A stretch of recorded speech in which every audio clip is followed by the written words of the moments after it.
Bienvenue à une nouvelle chronique avec Claude Beaulieu, qui est psychologue et également conférencier. Et aujourd'hui, il nous apporte un nouveau thème et c'est la santé mentale. Bonjour Claude. Bonjour. Ça va bien? Oui, ça va bien. La santé mentale, il faut en parler parce que c'est quelque chose qui est tabou aujourd'hui. C'est quelque chose qu'on n'en parle même pas. On est gêné. Alors, c'est quoi la santé mentale au juste, Claude? Bien, la santé mentale, c'est au-delà de la maladie. Hein. Souvent, on pense à la santé mentale, on associe le mot maladie. Mais une bonne santé mentale, c'est quelque chose de positif. C'est quelque chose qui est au-delà de l'absence de maladie. C'est cet état-là de bien-être qu'on peut ressentir qui nous permet justement de travailler, de contribuer à la société, de fonctionner, puis de faire face aux défis de la vie. La dernière chronique, on a parlé de résilience. Ça fait un peu partie de cette capacité-là d'avoir une bonne santé mentale. Finalement, la santé mentale, on pourrait-tu dire, c'est notre petite voix dans notre tête? C'est cette petite voix-là que le matin, on dit « OK, on se lève de bonne humeur » ou bien là, la santé mentale, quand elle est touchée, cette petite voix-là, malheureusement, fait « Ah, c'est lourd, ah, c'est pesant, ah, que ça me tente pas, j'ai plus le goût. »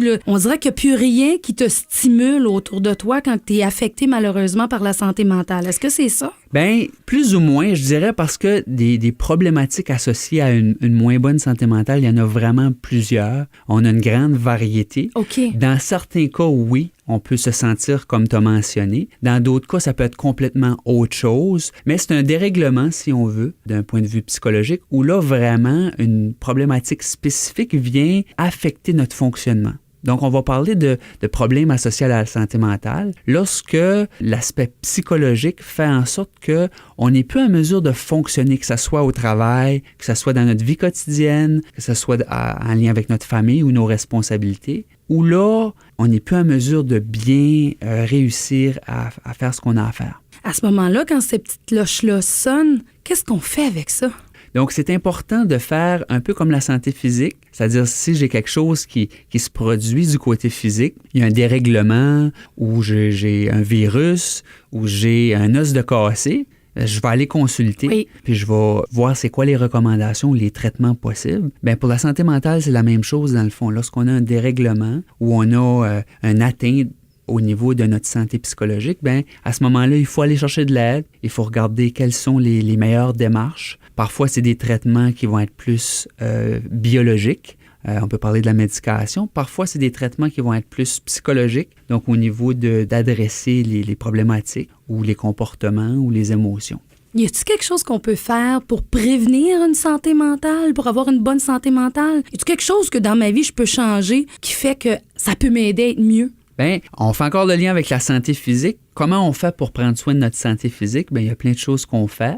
On va bien manger, on va faire de l'activité physique, on va faire plein de choses. Au niveau de la santé psychologique, c'est la même chose. On peut faire des lectures, on peut communiquer, on peut exprimer nos émotions de façon positive, on peut apprécier la vie. Il y a plein de petites choses comme ça qu'on peut faire au quotidien qui vont nous aider à avoir une bonne santé mentale. Parce que ça avait été prouvé également qu'aller faire de l'activité physique aide au mental, puis veut pas, c'est vrai. On dirait que quand tu t'en vas courir, marcher ou peu importe, vous n'êtes pas obligé de faire des Ironman, là, mais quand on bouge, ça aide notre mental à se calmer également et à faire le ménage, on pourrait dire. Oui, il y a un lien très fort entre la santé psychologique et l'activité physique. On voit aussi de plus en plus de liens avec la nutrition aussi. On voit dernièrement beaucoup d'études qui nous parlent de la méditation. Donc, l'impact de la pleine conscience ou de la méditation sur notre état psychologique. Beaucoup de bienfaits à plusieurs niveaux. Donc, il y a beaucoup de petites choses comme ça qu'on peut faire qui va justement nous aider à maintenir notre santé mentale. Parce que les statistiques, ils mentent pas, là. Tout le monde va être affecté, qu'il le veuille ou non. Pas nécessairement sa personne même, mais dans son entourage ou lui-même. Les statistiques le disent que c'est épeurant. Malheureusement, on dit qu'il y a 1 personne sur 5 qui va être atteinte d'un trouble de la santé mentale.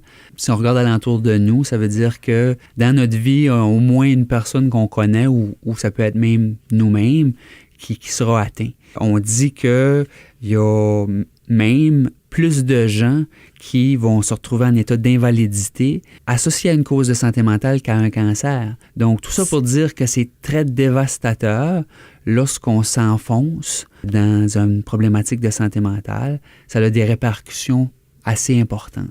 Donc, il ne faut pas étouffer mais plutôt sortir la bête, comme on dit, parce que c'est comme une petite bête noire. Et à quel endroit que je peux aller? Parce que je connais des gens de mon entourage qui, malheureusement, croyaient que c'était financier. On a besoin d'aide, donc ça va me coûter de l'argent. Je peux pas faire ça, fait que je vais continuer, je vais être capable de m'en sortir, mais que finalement, ça fait juste empirer, là, mais il y a de l'aide qui se donne. Bien, c'est ça, il y a plusieurs étapes. Tu sais, une des premières étapes, c'est de briser le silence. Donc, vraiment d'en parler, ça peut être à quelqu'un de votre entourage, quelqu'un de votre famille, mais juste le fait d'en parler parfois va nous permettre de justement reprendre un peu le contrôle, puis de réussir à se sentir mieux. Lorsque c'est plus intense, bien, il y a plein de ressources communautaires qui peuvent venir en aide, dont la santé mentale communautaire, qui est un service qui est gratuit. Donc, on peut se présenter pour recevoir une consultation, puis recevoir de l'aide.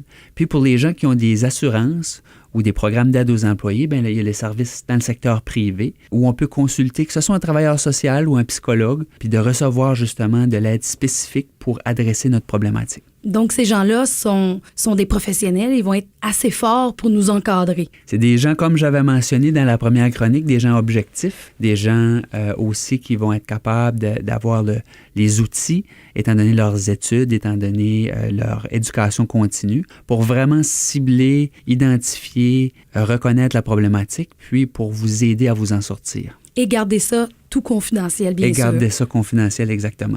Si quelqu'un aurait besoin de tes services ou qui voudrait rentrer en contact avec toi, de quelle façon qu'on le fait? Donc, moi, je suis situé au 45 rue de l'Église. Les gens peuvent me contacter par téléphone. C'est le 223-0900. Puis, j'ai une collègue aussi qui travaille avec moi, Mme Carole Fournier, qui, elle, offre aussi ses services. Bien, merci beaucoup, Claude. Super, merci beaucoup.